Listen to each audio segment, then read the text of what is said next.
This week, I kept company with Pai Patel and Richard Parker in Life of Pi.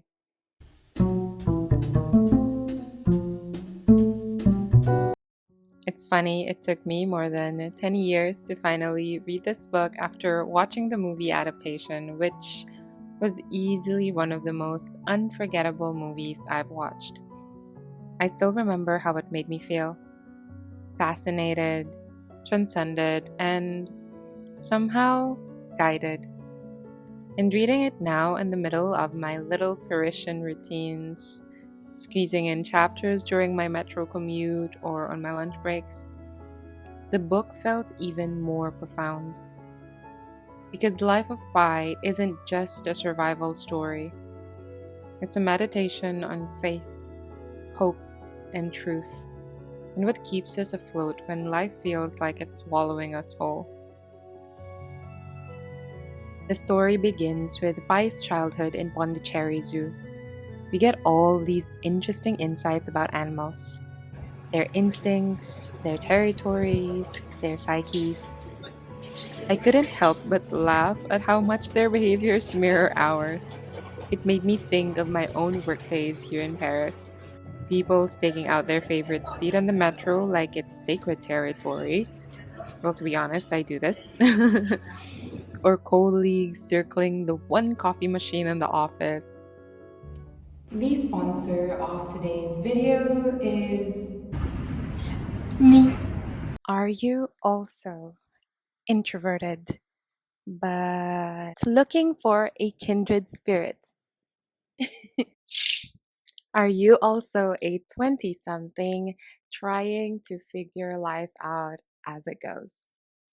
Do you like books? Love books? Then subscribe to my channel and we can be bookish and introverted together. At the same time, Pai was exploring his love for religion, not just one, but many. His curiosity about Hinduism, Christianity, and Islam felt like such an open embrace of the world. Although reading it in the book, it felt kind of preachy. It also made me think of what reading is like for me. Every book, a doorway into another belief, another reality, another way of seeing, really. Then, the boat sinks. No one survives except Pi, Richard Parker, an orangutan, a hyena, and a zebra. Those first few weeks at the sea were brutal to read.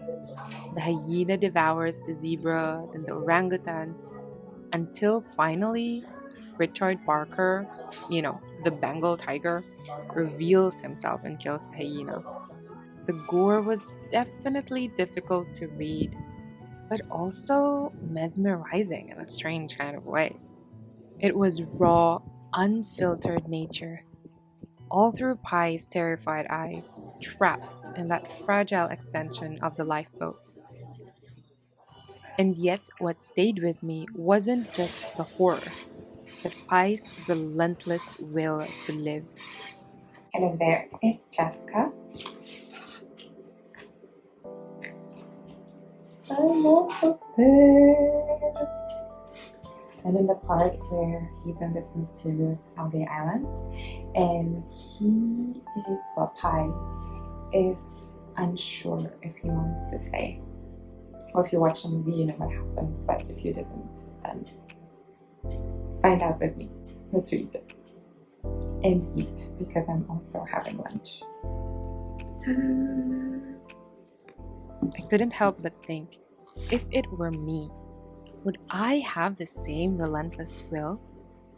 Anyway, the way Martel describes survival, the constant hunger, the thirst, the little victories of catching a fish or finding water, and even that turtle blood is very hydrating, felt so real I forgot it was fiction. And through it all, Pai doesn't just cling to life, he clings to faith. Even in the vast, endless ocean where everything seemed hopeless, he saw signs of something greater carrying him forward. My favorite part? The mysterious algae island. An island full of meerkats, strange and magical, but also hiding something darker that I absolutely did not see coming. I won't spoil it because if you haven't read the book, you really should. Let's just say it reminded me that not all sanctuaries are safe, and sometimes survival means knowing when to move on. Hello there. So I finished Life of Pi by Yan Martel today in the metro. Wow, the end of the book was... I was speechless, honestly. I have watched the movie over 10 years ago. I believe, yeah, over 10 years ago. I was 16. Yeah, 16 or 15. So now my age is revealed, if you don't know already. And I watched it the night of my speech competition, and I still believe to this day that I won that competition because I watched the movie, and I've been wanting to read the book ever since, but I've never gotten to reading it. And so now that I'm in Paris, I found it in a used bookstore, only $2.50 in very good condition, which I now absolutely butchered because of all the annotations that I did in the book. Well, I love annotating books and dog earring pages, so sue me. No, I'm kidding, don't sue me. Anyway, I'm blabbing. I finished it. I thought that I wouldn't be able to finish it because the first third of the book was a little bit preachy to me, but I guess the author was sort of setting the stage for Pi's beliefs, and a lot of talk about religion and faith and interreligion, and stuff like that. And then the ship sunk, and that's when things go rolling or go rowing, because they were stuck on a boat. So that's my sense of humor. Anyway, as soon as the ship sank, everything went very fast and then slow and then ultra fast again from there. I laughed, I cried. At some point, I was nauseated because there were some gory parts. And when you watch something gory, you already feel a little bit nauseated, and when you read it, it's another level altogether. I mean, I felt like I was there. I was smelling what he was smelling, seeing what he was seeing. So yeah, amazing book. I cried when Richard Parker, and spoilers alert, okay, I'm saying already, when Richard Parker